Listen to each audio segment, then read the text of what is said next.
Alessandra and Beatrice, and today we have the pleasure of hosting a very young director. His name is Cezary Orłowski, and he is the director of Oj, jestem, here with you. One of the featured film of this year's international competition. Dzień dobry, Cezary, and thank you for being here with us today. Dzień dobry, it's my pleasure, and I'm very happy to be here. Dzień dobry is in Polish, hello, so, hello. Okay. So, your film depicts an extremely gentle tale about family and disability. What was the creative and research process behind the development of the synopsis? Do you start with a visual idea, a theme, or a specific character? I started with an idea, with a feeling, with a frustration about how few characters with disabilities there are in cinema, that exist in cinema, especially the leading one.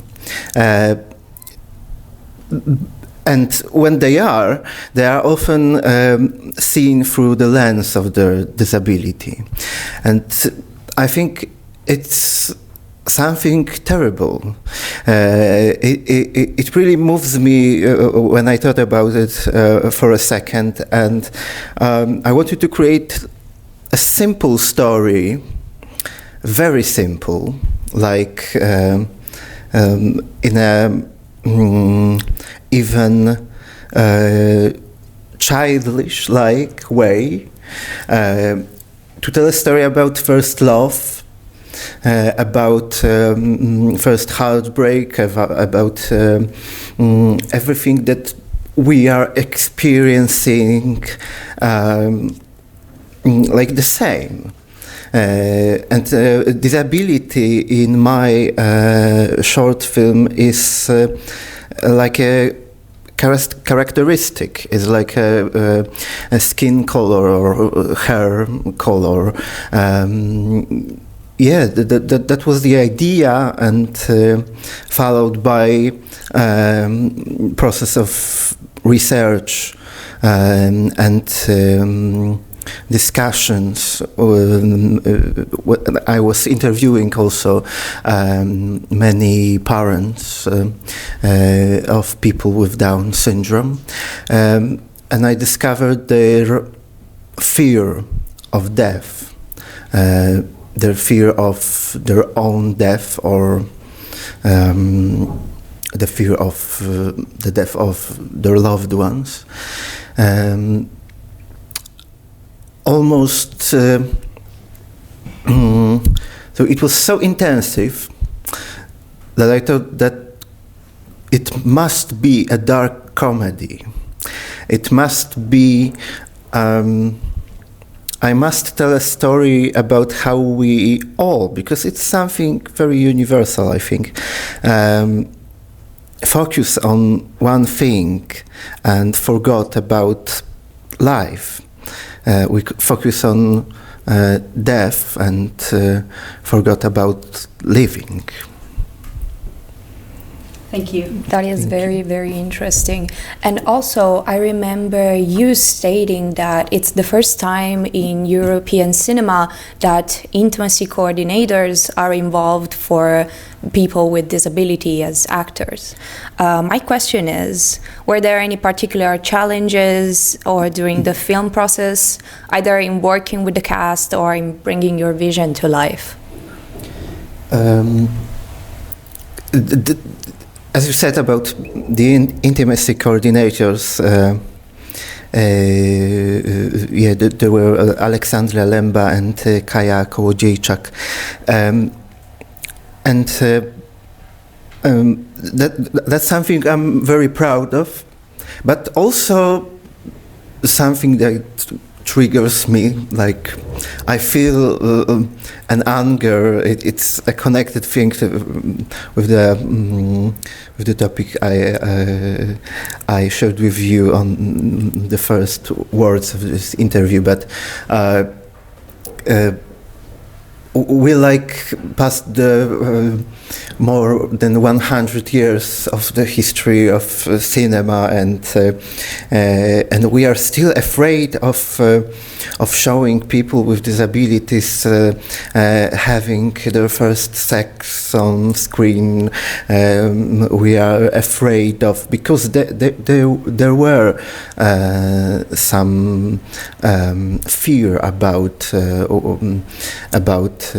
doing this work, especially this scene, and this fear. I experienced this fear from intimacy coordinators from Poland. I talked to many of them, and Kaja and Alexandra agreed to do it, and it was fun. It was pure joy. I think I learned a lot during shooting this scene, because you discovering that like the best things that are happening on set in cinema, that they are on cinema, they are like something from heart, and it was of course planned. It was a choreography,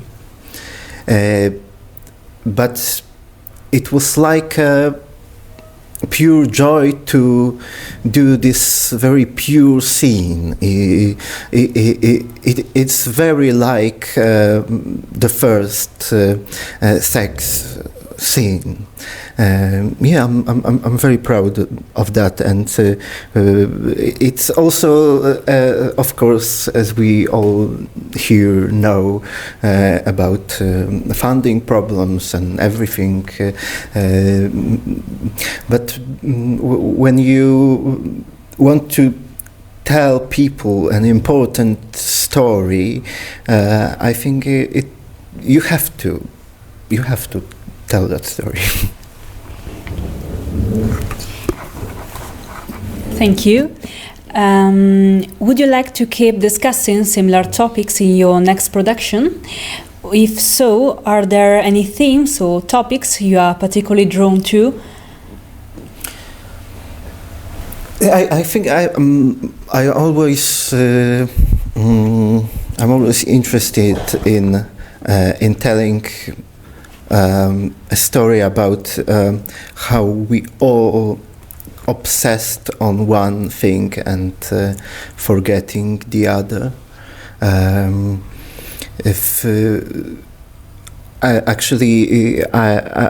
in a post-production of my short film called "Can You See?"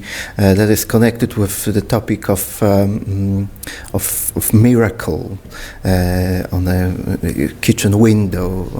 There's a stain on a kitchen window that is proclaimed a miracle. The pilgrims see the face of Mother Mary there, and everyone is so like obsessed with this glass, and they are forgetting about people around.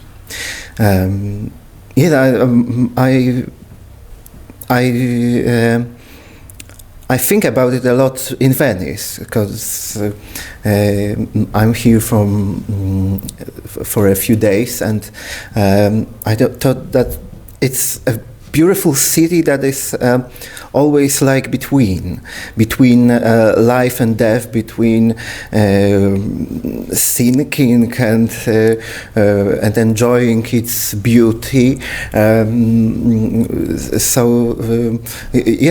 I felt like I'm home here, because I discovered that this is the topic that I want to tell about, to just catch those moments, precious moments of life that we are forgetting about, because we think that they are not important, but in the end, it seems to be, for me now. Maybe I will change my mind, but it seems to me now that they are like the most important ones in our life.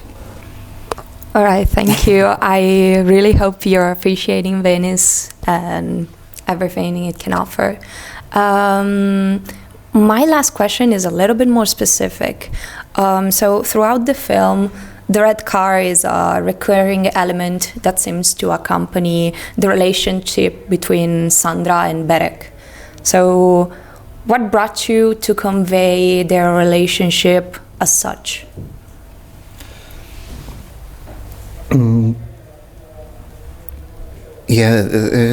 Thank you for noticing it. That's of course red car is a symbol of love. Is a symbol of dream.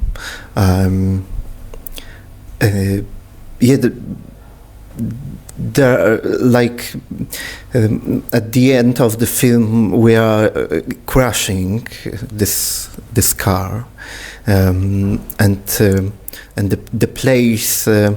I forgot about the name in English for it, but the place that they are crashing cars is like a safe place for our main character.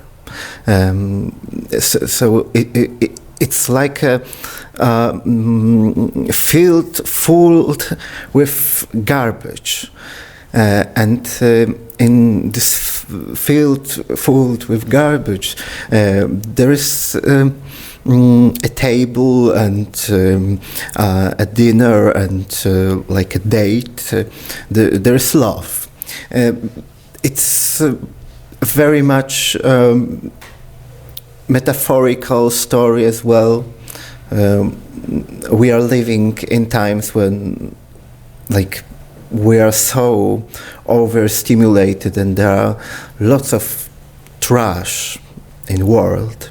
And again, for me, it is connected with this feeling about forgetting that this little love that is happening there is the most important thing, even if we want to have a look at other things. We want to, like as a spectator, you want to look at this car being crashed, but there is love happening, and it's very simple. It's, like I said, a childish idea, but I think it's the most important thing. Dziękuję, Cezaro. Thank you for your time, and enjoy Venice. Thank you very much. Grazie mille. No.